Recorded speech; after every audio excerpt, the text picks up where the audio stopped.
AMD stock is up today, breaking new all-time highs. We're back here in Los Angeles, guys, at the same Airbnb that we were at last month, and going to play some golf here with my dad while we're here. My wife and I, Tammy, are wrapping up after just filming a new project with Robinhood and another great company. That went amazing yesterday. But even while traveling, we've still been trading every morning. This morning we were trading live. We locked in about a 10% gain on TSSI yesterday in data centers, and then grabbed a short profit this morning on Redwire. If you ever guys want to tune into our daily live trading sessions inside of StockMate, it's the second link in the description below to watch me trade live, see my entries, see my exits. Let's talk about AMD stock. So AMD is up to $237 a share. We see it make it past to those previous all-time highs at 227 and break out further to $237. So now that we see this new surge, almost parabolic trend after the recent announcement with OpenAI, AMD is now surging and continuing to surge. Day over day, it's basically up double digits. Now, when it comes to AMD, there's a few things to watch. When it comes to the levels, we're going to be looking at now that it's at all-time highs, and we've seen this trend slowly but surely explode over the last few years with AMD and now making runs to all-time highs.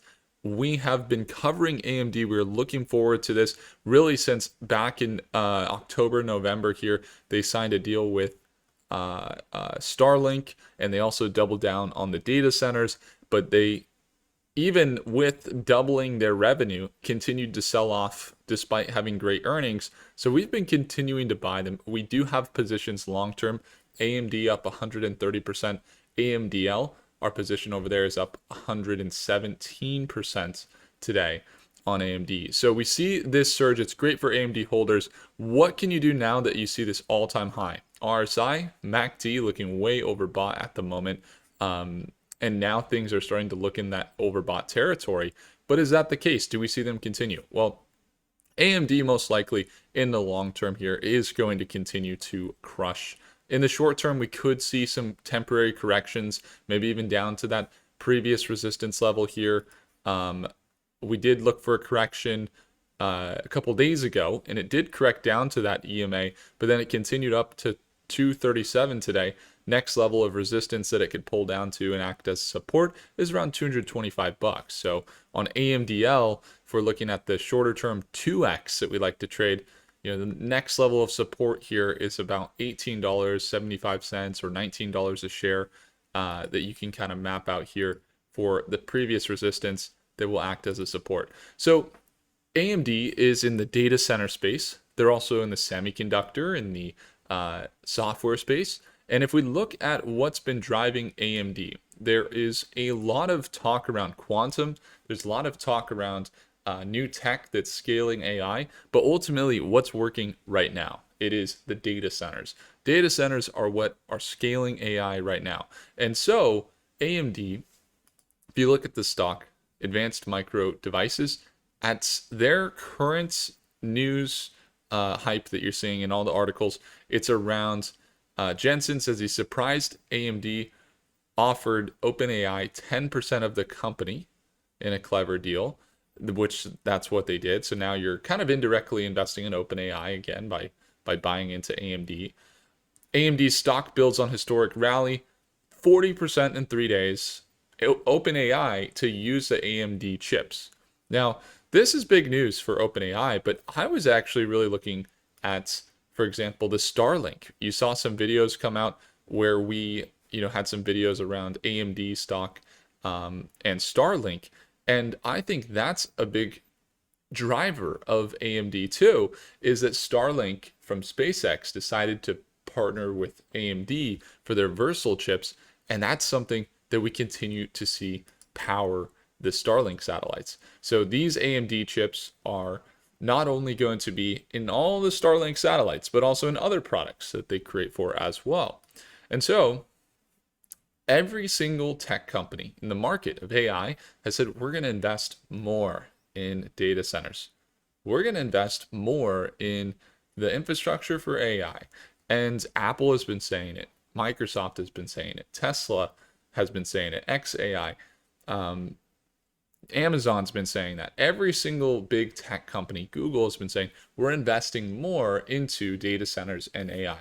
Now, the companies that build the chips or build the data centers are going to benefit. And then the advanced micro devices here of AMD, it's the name of their company. Some people used to call them Advanced Money Destroyer because they were going down so much last year. And we called them the Advanced Money Duplicator. Um, they're now seeing that revenue kick in from those big tech announcements, all those tech missions that you hear in all the earnings calls. We're investing more in AI. We're investing more in AI.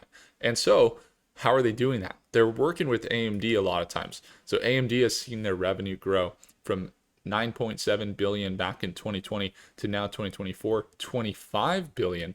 And then in the last quarter, 2025, they came in with 7.7 billion. So they're already on track to increase revenue even more as they're up 30% year over year with the revenue, and their net income is up 229%. So the profits are coming in, their positive net income, and their balance sheet is very heavy and steadily disciplined as they got $75 billion in assets and total liabilities at just 15 billion.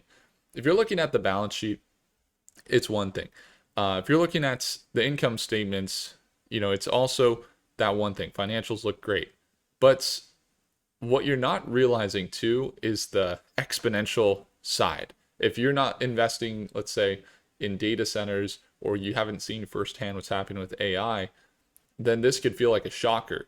Now, those of you guys that are well informed around what's driving or what is behind all the chat GPT that you see in front of you, that the robotics, the things that your people are using on a daily basis, and you say, what's actually making it possible for ChatGPT to work or for Grok to work? Then this to you is like a very small, huge, or a very small 11% gain today, a very small 40% gain today on AMD. And the reason I say that is I think long term, if you look at the market cap, they're a competitor to NVIDIA. So with a $382 billion market cap, if you kind of just were to compare AMD with that of NVIDIA, which is who's their direct competitor, NVIDIA is at 4.6 trillion. So in theory, let's say that they become half as valuable as NVIDIA, which is quite possible. That would be a 10x from here, from their current price, AMD's current price of $230 or what have you, $237. There's still potentially a 10x available for AMD. So there's another part of AMD that a lot of people don't realize. There was this company that came out a while ago that we were following. It's called Bream. And Bream was optimizing the large language models, and they came out with their own inference time accelerator that they were running on AMD chips. And on the left, they were getting a response from AMD from whatever they put in, and they're seeing it way faster, way more words, way quicker response than SG Lang, which is commonly running like ChatGPT or what have you. And so on the right, it's just way slower compared to on the left. Now, that's a big breakthrough. It means they can run AI faster and more efficiently than the state-of-the-art way that most companies run their AIs. And so essentially, AMD actually acquired Bream. They purchased Bream over the summer this past year. And with this strategic acquisition, AMD has the ability to potentially optimize large language models as well, which could tie into more partnerships and even their own AI models that they put out that could be potentially in competition with or in accelerant for OpenAI. So as we see them up to all-time highs in the near term, we could see a correction down to probably 225 bucks could make a lot of sense.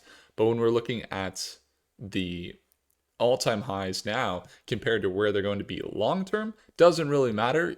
As far as entry, you're still going to most likely see AMD as a top company in the data center space and in the AI market over the next few years. So a great move for them today. but just small compared to where they're probably going to be in the long term. In the short term, though, again, with the volatility like that, we could see some temporary corrections back down to that 225 as the nearest resistance. Conservatively, if they were really with a healthy pullback, maybe they could pull back as low down to that 185 or 164. And so as we see them at this 240, shorter term trades, if you wanted to make them, you'd want to, I would urge caution on a bullish sentiment for a short term trade because of how high it is at the moment for a very short term trade. But your plan is most important. So as long as you have a plan in place, you know where you're going to enter, where you're going to exit, all those things make a big difference for your plan, whether it's short term or long term.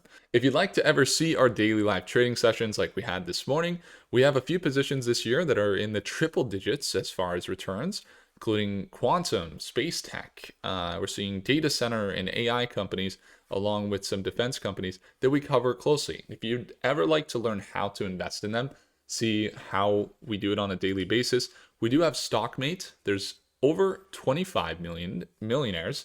27 are tracked as far as the individuals in StockMate. If you ever need to get the right community in front of you and you'd like to surround yourself with like-minded individuals, our daily live trading is happening in just 16 hours. And I would love to see you there at Market Open. You also get a free t-shirt when you enroll in StockMate. So I'd love to see you there. And there's lifetime access for now. Most likely, as we've gone in the subscription in the past, people didn't like it, that we brought back lifetime access for a momentary time here. And if you want to take advantage of it, you know where to go. On top of that, if you're looking for AI tools, we could search AMD, for example, over at Mercatus. This is the machine. It is a tool that you can select any AI model you want. So we can select OpenAI, Grok, which is super fast and good for the short term, Claude, Gemini from Google.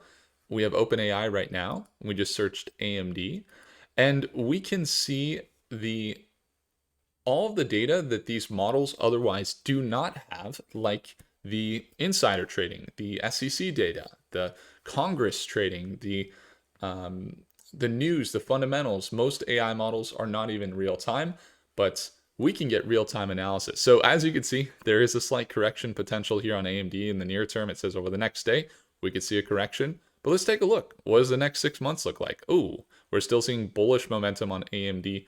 And it's even correcting, or it's connecting the dots that we just basically went through in the analysis. And it's saying exactly what I just said. It's saying, near-term volatility, maybe even red over the next day or so because of that correction from that big surge. However, over the next few months and into the long-term timeframes, AMD looks like it has some really good potential. Other models don't consider things like government shutdowns, for example. We do.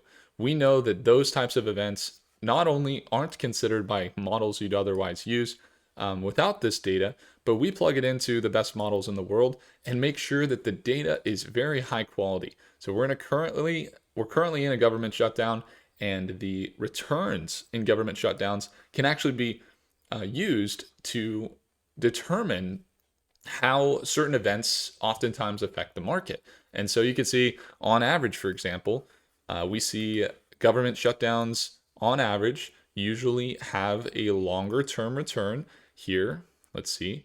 What is the kind of analysis here? On average, in the short-term volatility, low impact, 12 months after shutdowns, the S&P 500 or the market averages up over 12%, with 86% of instances higher. So this is a very good piece of data that models don't always consider, and we're offering it to you. You can get access if you want to see what it's like to be in this beta that we've recently released. Then you can get it and also visualize markets, things like that, and get some free calls with our team and be in our training on Thursdays, where we break down the different companies, how they're connected, and the different analysis that you'd want to get from these companies using the best models in the world. So we can do Grok, we can do Claude and Gemini. It's all there for you. And all you have to do is click the first link in the description, see the full breakdown of how we use these advanced models, and start plugging them into your investing right now. We got a special offer for the Mercatus machine here, if you want to grab it, go take a look at the first link below. You even get StockMate as a bonus. Appreciate you all. I hope you enjoyed. If I earned your thumbs up, hit the like button. Do consider subscribing, and I'll see you in the next video. Take care.